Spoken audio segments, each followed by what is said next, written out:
जग में महान आत्मा आती कभी कभी, जग में महान आत्मा आती कभी कभी,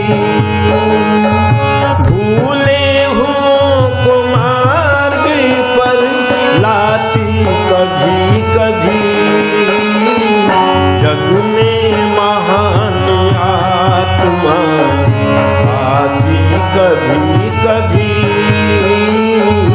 जग में महान आत्मा आती कभी कभी,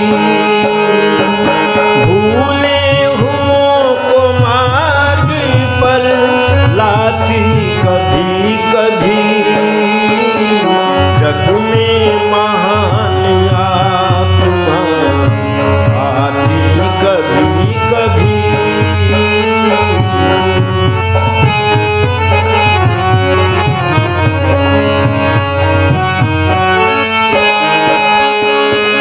यूं तो अनेकों राग हम गाते वो सुनते हैं, यूं तो अनेकों राग हम गाते वो सुनते हैं, लेकिन दसों दिशाएं गाती कभी कभी,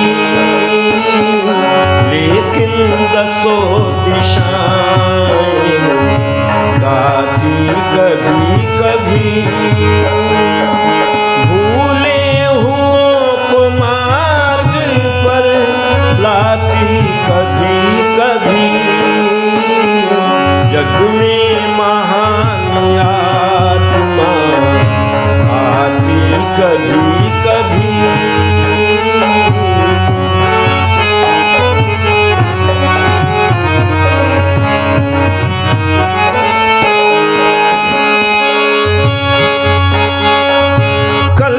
कल्याणकारी बातों को तुम सुनते नित रहो,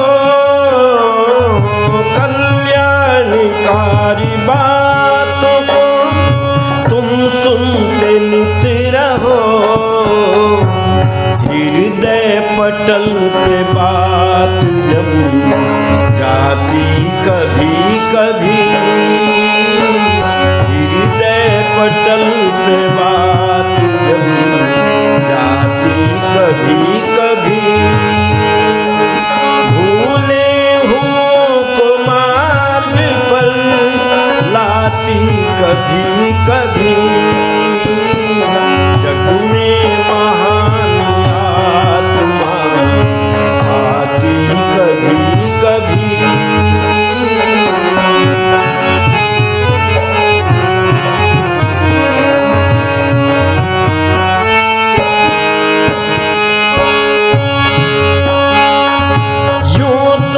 हम पैदा होकर यहीं पर बड़े हुए,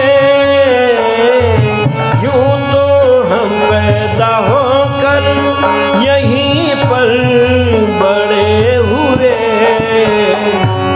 पर ईश्वर की सृष्टि आती कभी कभी,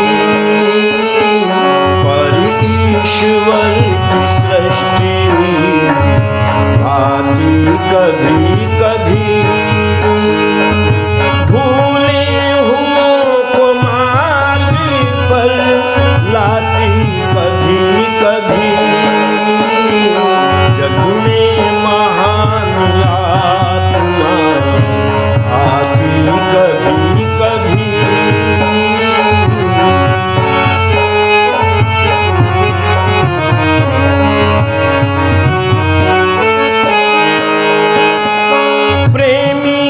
कर्महीन नर पैदा हुए मरे,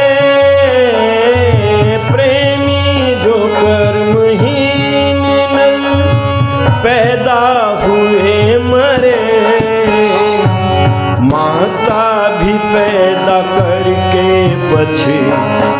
आती कभी कभी, माता भी पैदा करके पछताती कभी कभी, भूले हुओं को मार्ग पर लाती कभी कभी, जग में महान आत्मा आती कभी कभी, जग में महान आत्मा आती कभी कभी। कि राज मोर भी है नहीं, है वह तीर्थ स्थान।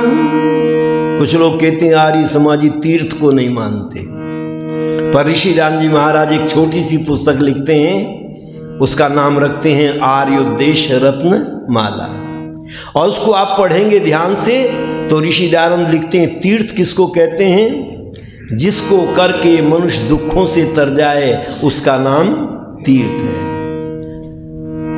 ऐसे ही एक तीर्थ बन गया कि राज मोर भी है नहीं, है वह तीर्थ स्थान, जिसके एक सपूत ने किया नष्ट अज्ञान।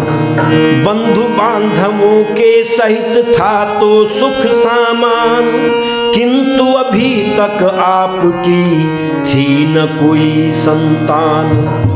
प्रति मास धार्मिक ग्रंथों को अम्बा शंकर जी पढ़ते थे, जिसको सुन सुन कर पत्नी में कुछ नए विचार उभरते थे। पत्नी ने पति से एक दिवस पूछा, हे नाथ बताओ तो इस आर्य धर्म के आदि ग्रंथ कितने हैं यह समझाओ तो। पहले पति पत्नी में भी चर्चा होती थी तो धार्मिक चर्चा होती थी, और पति से पूछती है कि पतिदेव ये बताओ आर्य धर्म के कितने ग्रंथ हैं, हमारा धर्म ग्रंथ क्या है। तो अम्बा शंकर समझाते पत्नी को, पत्नी की ऐसी रुचि देख अम्बा शंकर तब मुस्काए, हैं आदिकाल के 4 वेद, चारों के कारण समझाए। कहा हमारी वैदिक संस्कृति है और हम 4 वेदों को मानते हैं, इसलिए हमारी वैदिक संस्कृति ही थी, पर लोगों ने वैदिक संस्कृति को बदनाम किया, और यहाँ पर वैदिक संस्कृति के नाम पर एक नाम अलग से दे दिया गया, सनातन धर्म। क्यों जी, सनातन धर्म किसको कहते हैं? सनातन कहते हैं जो सदा से है, लेकिन उसका नाम भी तो कुछ होगा। अब ये कोई मुझसे पूछे तुम्हारा नाम क्या है, और मैं कहूँ 65 वर्ष, अच्छा ये मेरा नाम है या आयु है? ये मेरी आयु है, नाम नहीं है। जब नाम पूछे तो नाम बताना चाहिए, और आयु पूछे तो आयु बतानी चाहिए। एक व्यक्ति से कहा, भाई साहब नमस्ते, नो क्या गुड़ लाया हूं। अब बताओ ये उत्तर है? कोई पूछ रहे हैं, नमस्ते कर रहे हैं, और वो कह रहे हैं गुड़ लाया है। कहने लगे घर में सब कुशल तो हैं कि चाय बना करके पीऊंगा। ठीक यही उत्तर हम भी दे रहे थे, पर मूल शंकर के पिता अपनी पत्नी को समझाते हैं, देखो हमारा धर्म कौन सा है, हमारा धर्म वैदिक धर्म है, और पहले केवल वैदिक धर्म को ही मानते थे। श्री राम क्या मानते थे? क्यों? क्योंकि उनका कौन सा संस्कार हुआ? श्री राम का पुराणारंभ संस्कार हुआ या वेदारंभ संस्कार हुआ? आप पढ़ करके देखना रामायण को, वहां पर मिलता है श्री राम का वेदारंभ संस्कार हुआ। यदि वेदारंभ संस्कार हुआ है तो वैदिक धर्म को हम मानते थे, और इसीलिए लिखा तुलसीदास जी ने भी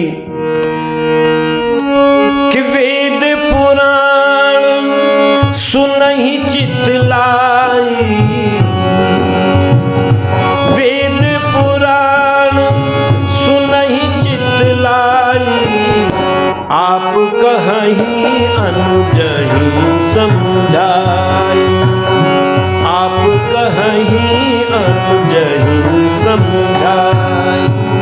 श्री राम वेद पढ़ते थे और अपने छोटे भाइयों को पढ़ाते थे। वेद सुनते थे और सुनाते थे। एक ने कहा जी आपने ये भी तो कहा, तुलसीदास जी ने लिखा पुराण भी पढ़ते थे। तो आर्य समाजी तो पुराणों को मानते ही नहीं है, तो आप ये कैसे कहते हो कि राम वेद पढ़ते थे और पुराण पढ़ते थे? पर मैंने उनसे कहा देखो, ऋषि दयानंद जी महाराज से पूछा कि आप पुराणों को मानते हैं? तो ऋषि दयानंद कहते हैं हाँ मानता हूं, किंतु सत्य को मानता हूं, असत्य को नहीं। तो पूछा महाराज सत्य क्या और असत्य क्या? तो ऋषि दयानंद कहते हैं वेदों के जो ब्राह्मण ग्रंथ हैं, गोपथ सतपथ इतरे आदि, मैं उन्हीं को गाथा कल्प नारा संसी इतिहास और पुराण मानता हूं। सत्यार्थ प्रकाश में भी लिखते हैं ऋषि दयानंद जी, और आर्योदेश रत्नमाला में भी लिखते हैं। दोनों जगह पर कहते हैं कि मैं उनको पुराण मानता हूं। पर आज पुराण किनको मानते हैं?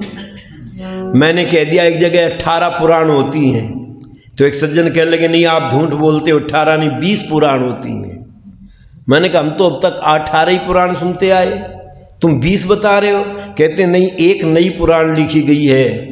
गायत्री परिवार वालों ने कौन सी पुराण लिखी? प्रज्ञा पुराण। क्यों जी पहले थी क्या? पहले नहीं थी। मैं मध्य प्रदेश में गया तो वहां पर मैंने देखा, एक पुस्तक उठाई तो उस पर लिखा था ईशा पुराण। ईसाइयों ने भी एक पुराण लिख दी, हिंदू को कैसे भ्रमित किया जाए, उन्होंने ईसा पुराण के नाम से लिख दी। राजस्थान में मैं एक पुस्तक उठा करके पढ़ने लगा तो उसके ऊपर लिखा था जाट पुराण। पुराण भी नई नई लिखी जा रही हैं। पर ऋषि दयानंद कहते नहीं, ब्राह्मण ग्रंथों को ही पुराण कहते थे। श्री राम वेद सुनते थे और ब्राह्मण ग्रंथ सुनते थे, उन्हीं को प्राचीन काल में पुराण माना जाता। तो हमारे यहाँ पर वैदिक सिद्धांतों को मानते थे, वैदिक धर्म को मानते थे। अंबा शंकर समझा रहे हैं, आया शुभ पौष मास संवत 1881 जब इस जग में जगतपति का भेजा जन्मा एक सन्यासी तब। अंबा शंकर जी के यहाँ पर एक पुत्र का जन्म हुआ और उसका रखा गया, क्योंकि प्रत्येक वस्तु का नाम रखा जाता है, बिना नाम के कोई वस्तु नहीं होती। अब ये जो है इसमें सब चीज़ों के नाम अलग अलग हैं। इसको माइक्रोफोन कहते हैं, इसको लीड कहते हैं, इसको स्टैंड कहते हैं, उधर एम्पलीफायर रखा हुआ है, हर चीज़। और इसमें भी जो एक एक छोटे छोटे पुर्जे लगे हुए हैं, उनका नाम भी सबका अलग अलग होता है। बिना नाम के कोई वस्तु नहीं होती। इसलिए ऋषियों ने लिखा बच्चा जब हो तो उसका नाम भी क्या रखना चाहिए? सुंदर नाम रखना चाहिए। कि दिवस 11वें हवन यज्ञ कर सुंदर नाम धराना। दिवस 11वें हवन यज्ञ कर सुंदर नाम धराना। यही 5वां संस्कार है विधिवत इसे मनाना। दिवस 11वें हवन यज्ञ कर सुंदर नाम धराना। यही 5वां संस्कार है विधिवत इसे मनाना। दिवस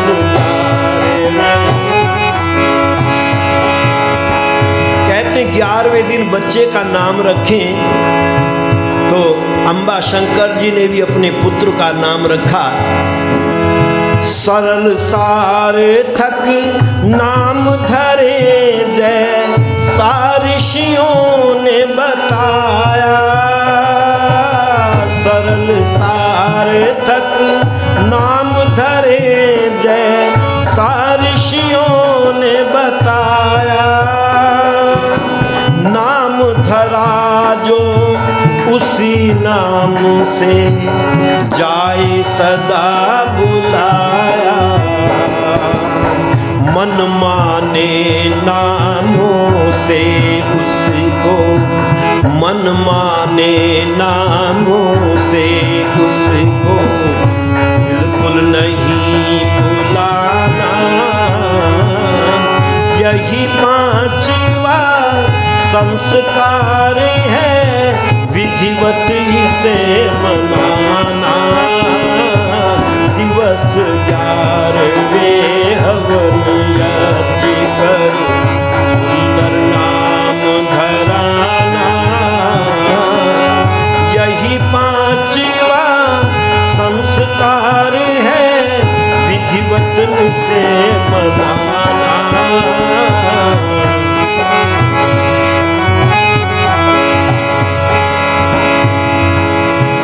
अनुसार फिर नाम धरे के, माता उसे बनाए।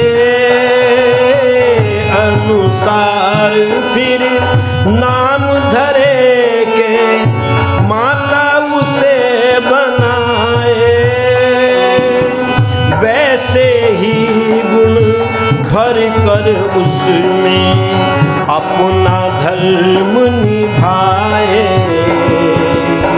माता का निर्माण है कैसा, माता का निर्माण है कैसा, देखे सकल जमाना।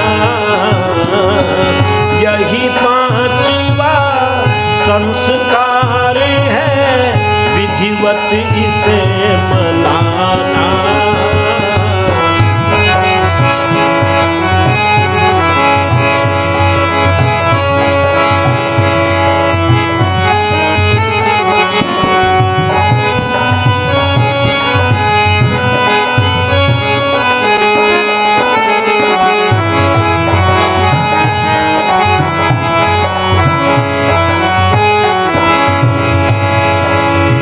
लाज नाम की रखते आए, उत्तम नामों वाले।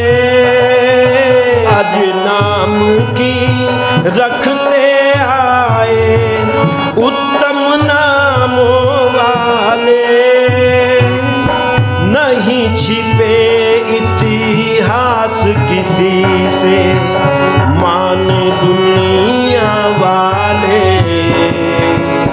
विधिवत सदा मनाते जाना, विधिवत सदा मनाते जाना। महिमा का फल पाना, यही पांचवा संस्कार, विधिवत इसे मनाना। दिवस 11वें संस्कार बच्चों का यही मनाना।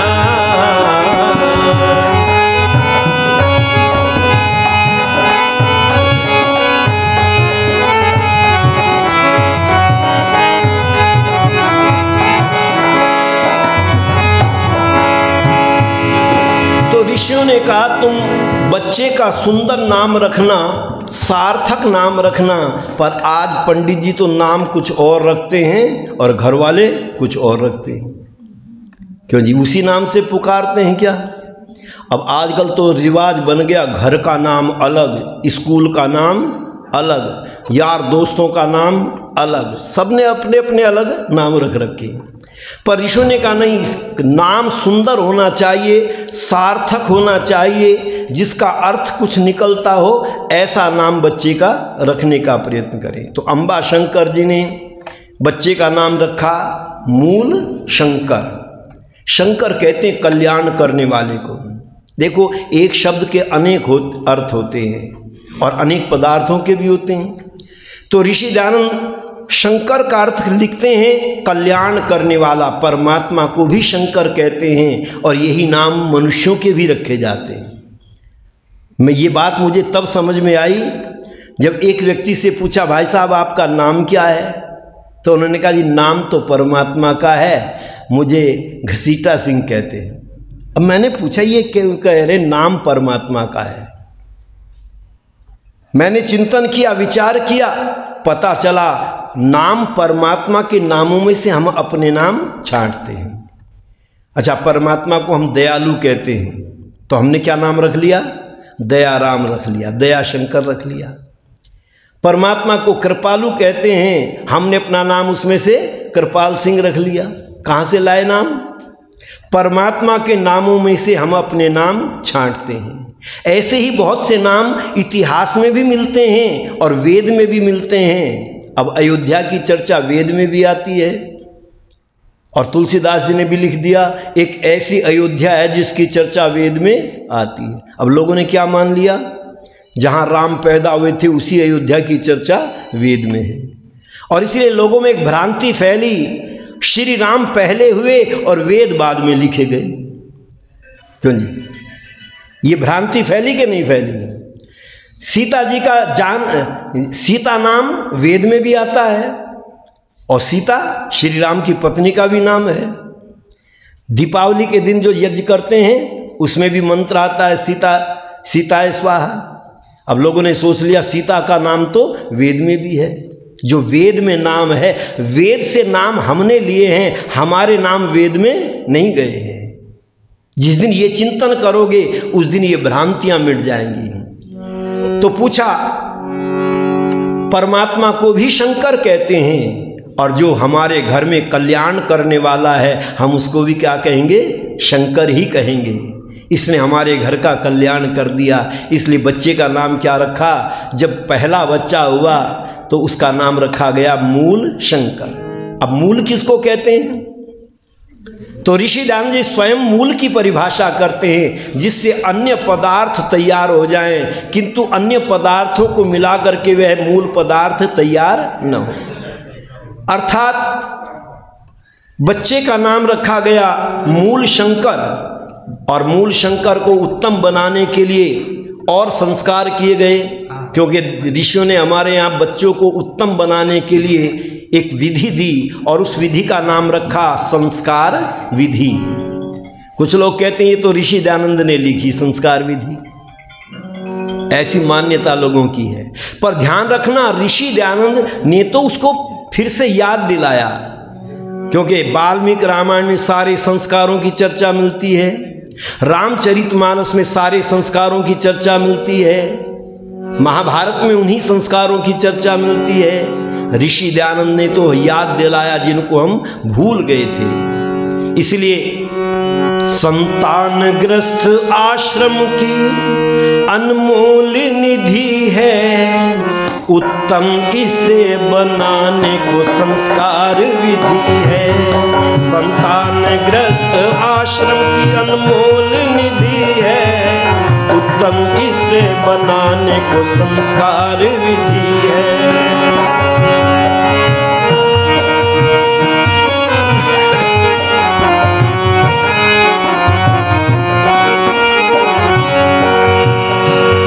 बचकर बुराइयों से सद्भावना भरो,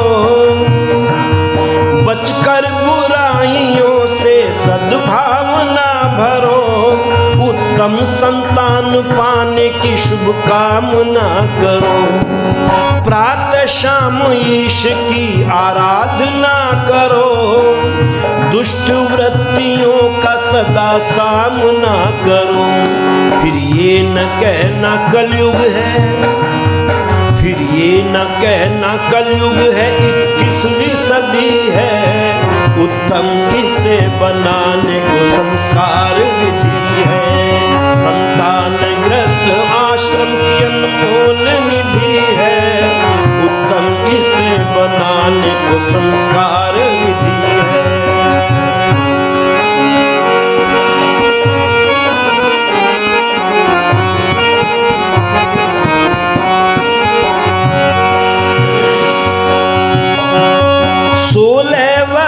की कन्या हो 25 का नौजवान, 16 वर्ष की कन्या हो 25 का नौजवान, ब्रह्मचर्य पूर्ण करके करें ग्रस्त में प्रस्थान, होकर प्रसन्न मन में करें गर्भ में आधान, जिससे घर में पैदा होवे राम सी संतान।